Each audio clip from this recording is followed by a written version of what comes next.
silence has a sound. It sounds like applause for a film you secretly dread watching. It sounds like laughter from an audience that will never know what it cost you. It sounds like 50 years of interviews where you smiled beautifully and answered every question, except the only one that ever truly mattered. What if the most celebrated moment of your life was also the moment that broke something inside you? Something you spent 5 decades pretending was never broken at all. What if the film that made an entire nation fall in love with you was the same film that taught you brutally and permanently exactly how little that love could actually protect you? Today we are not talking about a movie. We are not talking about a legacy. We are not talking about awards or nostalgia or the golden era of Soviet comedy. We are talking about a young woman, 19 years old, standing in a world where her talent meant everything to everyone around her, and her dignity meant absolutely nothing. This is that story, and it begins exactly where most people stopped looking. Natalia Varley was not simply an actress who stumbled into fame. She was a phenomenon that Soviet cinema had not quite seen before. Born in 1947, she trained originally as a circus acrobat, which gave her a physical grace and fearlessness that translated beautifully onto the screen. When she was cast in the iconic comedy film, she brought something completely fresh and magnetic to the role, a combination of innocence, charm, and genuine athletic ability that made her character unforgettable. She was not a product of the traditional theatrical training system that most Soviet actresses came through. She was something different, something spontaneous, and audiences felt that immediately. Across the entire Soviet Union, a nation of hundreds of millions of people, her face became synonymous with joy, beauty, and the lighter side of life during a period when entertainment was tightly controlled and carefully curated by the state. To be that beloved at that scale, at such a young age, was an extraordinary thing. She represented a kind of ideal, youthful, radiant, untouchable. But the cruel irony of that image was precisely this. The more idealized she appeared on screen, the more vulnerable she actually was behind it. Fame in the Soviet system did not come with protection. It came with exposure to power, to expectation, and to the very men who controlled whether that fame would continue or quietly disappear. The Soviet film industry during the 1960s and 1970s operated under conditions that most people in the modern world would find deeply difficult to understand. On the surface, it appeared to be a celebrated and respected artistic institution. Directors were treated like cultural heroes, films were given state funding, and actors were elevated to the status of national treasures. But beneath that polished exterior existed a rigid, suffocating hierarchy that concentrated enormous power in the hands of a very small number of men. Directors, producers, and studio heads were not simply creative figures. They were gatekeepers. They decided who worked, who didn't, who rose, and who was quietly forgotten. Young actors, particularly young women, entered this system with virtually no leverage and no protection. There were no unions with real power, no independent agents negotiating on their behalf, no legal frameworks designed to shield them from exploitation or abuse. The relationship between a young actress and a senior director was fundamentally unequal in every possible way.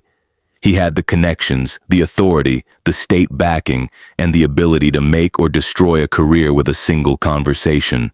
She had her talent, and very little else. This power imbalance was not an accident or an oversight. It was a structural feature of the system, one that served the interests of those already at the top and left those at the bottom profoundly exposed.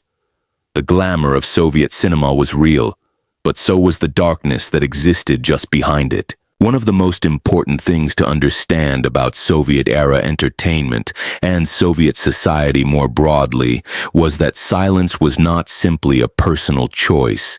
It was a cultural expectation, a social contract, and in many cases, an unspoken condition of survival. Women working in the arts during this period were expected to be grateful. Grateful for the opportunity, grateful for the attention, grateful for the roles they were given. To complain was to be seen as difficult. To resist was to be labeled ungrateful or unstable. To speak publicly about the behavior of powerful men was almost unthinkable, not because the behavior was unknown or rare, but because the consequences of speaking were so severe and so certain. The Soviet cultural machine was deeply invested in its own image. Films were instruments of national pride. Directors were celebrated figures. Any scandal that threatened that image was suppressed, not necessarily through dramatic state intervention, but through the far more effective mechanism of social pressure, professional isolation, and the quiet removal of opportunities. Women understood, often without being told directly, what the rules were. They learned from watching what happened to others who stepped out of line. They internalized the message that their value was conditional on their compliance, their silence, and their willingness to accept whatever came with the territory of being young and visible in a world controlled entirely by men with far more power than they would ever have. When we talk about 50 years of silence, it is easy to reduce that number to a dramatic headline, a striking detail that adds weight to a story. But to truly understand what 50 years of silence actually means for a human being, you have to think carefully and honestly about what that experience looks like in real lived terms. 50 years means that she sat through countless interviews about that film, smiling, answering questions about the funny scenes, the costumes, the behind-the-scenes moments, while carrying something deeply painful that none of those interviewers ever knew to ask about. 50 years means watching the film celebrated, rebroadcast, referenced, and loved by generation after generation, while knowing that her own experience of making it was something she could never fully share. 50 years means that every anniversary, every retrospective, every moment of public nostalgia for that golden era of Soviet comedy arrived with a private weight attached to it that nobody around her could see or acknowledge. That kind of long-term sustained concealment takes an enormous psychological toll. It requires constant management, managing what you say, managing your emotional responses, managing the gap between the public story and the private truth. It shapes the way a person relates to their own history, their own identity, and their own sense of justice. The fact that she carried this for 5 full decades before finally speaking is not a small thing. It is one of the most telling details in the entire story. The mechanisms of professional revenge in the Soviet entertainment industry were rarely loud or obvious. There were no dramatic confrontations, no public firings, no formal announcements that a particular actress was no longer welcome. Instead, the punishment for resistance or refusal operated through a far more subtle and therefore far more insidious process, the gradual, quiet withdrawal of opportunity. A role would go to someone else. A casting call would not be passed along. A recommendation would not be made. A door that might have opened simply never did. For a young actress in that system, the effect was devastating, even if she could never point to a single moment and say with certainty, "This is where it began." That ambiguity was part of what made the punishment so effective. It left the victim unable to formally object, unable to name the injustice clearly, because nothing had technically been done. No law had been broken. No explicit threat had been made. And yet the career that should have flourished, given her talent, her visibility, her audience, simply did not develop the way it should have. This is how power protects itself, not through dramatic acts that can be witnessed and condemned, but through the slow, deniable, suffocating withdrawal of the things that a person needs to survive professionally. In an industry entirely controlled by a small number of powerful men, that kind of revenge required almost no effort to execute and left almost no evidence behind. Perhaps the most important and most sobering truth embedded in Varley's story is the one that extends far beyond her individual experience.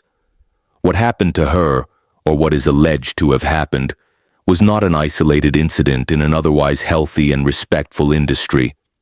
It was part of a pattern that ran deep through Soviet-era cinema and, frankly, through film industries around the world during the same period. Across the Soviet Union, there were countless young women who entered the entertainment system full of talent and ambition only to encounter the same dynamics, the same imbalance of power, the same unspoken expectations, the same consequences for resistance.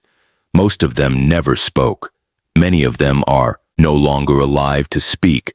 Their stories exist only in fragments, in private conversations, in the memories of people who knew them, in the subtle gaps and silences of their public biographies. When Varley finally decided to break her silence, she did something that went far beyond personal confession. She created a space, perhaps for the first time in the context of Soviet cinema history, where the experiences of women in that industry could be acknowledged, examined, and taken seriously. Her voice carried weight not just because of who she was, but because of everything her story represented about a system that exploited the vulnerability of young women for decades, with full confidence that silence would protect it forever.